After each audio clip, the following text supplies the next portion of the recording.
সামনে ত্রয়োদশ জাতীয় সংসদ নির্বাচন। রাত পোহালেই প্রতীক বরাদ্দের পর শুরু হবে আনুষ্ঠানিক প্রচারণা।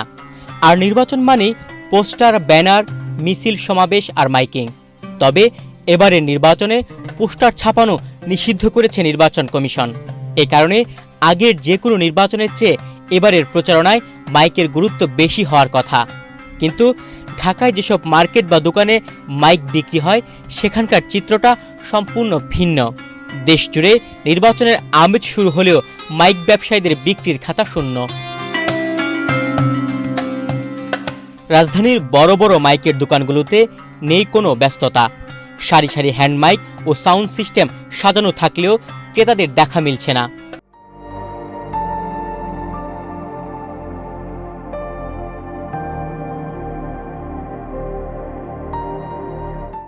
অতীতে নির্বাচনের মাসখানেক আগে থেকে যেখানে দম ফেলার সময় থাকতো না, এবার সেখানে অলস দিন কাটছে দোকান মালিক ও কর্মচারীদের। সরেজমিন গিয়ে দেখা যায় হ্যান্ড মাইকের জন্য প্রসিদ্ধ রাজধানীর বায়তুল মোকাররম মসজিদ মার্কেটের ব্যবসায়ীরা হতাশ হয়ে বসে আছেন। এক সময় ভোটের আগে প্রতিদিন এই মার্কেটে এক একটা দোকানে 15 থেকে 20টি হ্যান্ডমাইক বিক্রি হতো, কিন্তু গত এক মাসেও 30টি হ্যান্ডমাইক বিক্রি করতে পারেননি অনেক ব্যবসায়ী। ইলেকশনের জন্য মাইক্রোফোন অনেক মেগাফোন আপনি কিনে রাখছি হাজার হাজার টাকার। কোনো কাস্টমার নেই, কোনো ক্রেতা নেই মেগাফোনের। সপ্তাহে কেউ জিজ্ঞেস করেন যে একটা মেগাফোন আমাদের লাগবে, কেউ আসে না। ইলেকশনের জন্য যে মেগাফোনগুলো নিচ্ছি আমরা, অন্য নির্বাচন তো দিয়ে কুল পাই নাই মনে করেন, এত মেগাফোন চলতো। দেখা 10 টাকা জিনিস 50 টাকা হয়ে গেছে। এবার 10 টাকা জিনিস 9 টাকাও নিচ্ছে না, চাহিদা নাই। নির্বাচন তো কই, মিটিং মিছিল তো হচ্ছে না, সব নিরিবিলি থাকে।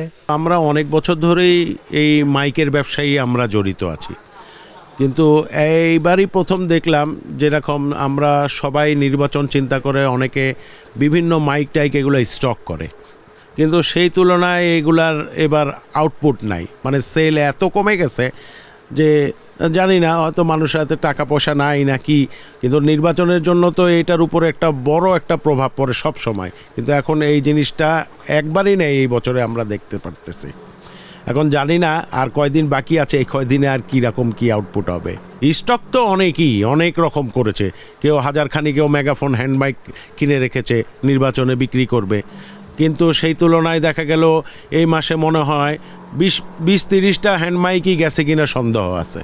ব্যবসায়ীরা জানালেন, একসময় নির্বাচনের তারিখ ঘোষণার পর থেকে প্রার্থী ও তাদের সমর্থকরা প্রচারণার অতি গুরুত্বপূর্ণ এই উপকরণ কেনা শুরু করতেন।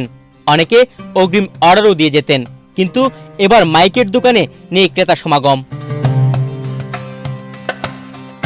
এর মধ্যেও কোনো কোনো দোকানে বিক্রির পরিমাণ বাড়লেও নির্বাচনী মৌসুমের প্রত্যাশা পূরণ করার মতো নয়।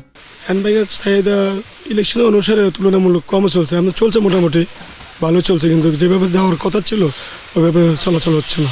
কারণ এটা এখন মানুষে বুঝতে পারবে আর আসলে ইলেকশনটা কীভাবে হবে নাকি হবে না, এভাবে নিয়ে এখন মানুষ বিভিন্ন মন্তব্য আছে, সেই জন্য ষোলোই কাজ হচ্ছে। আর নির্বাচনী প্রচারণার কাজের জন্য বাংলাদেশ জামাত ইসলামের পক্ষ থেকে আসছি আমরা।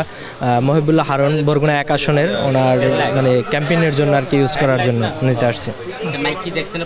হ্যাঁ, মাইক দেখছি, আলহামদুলিল্লাহ মোটামুটি এটা পছন্দ হয়েছে, এটা নেওয়ার ইচ্ছে আছে। মাইকের প্রাইস আমাদের চাহিদা মতোই আছে, মোটামুটি আলহামদুলিল্লাহ ভালো।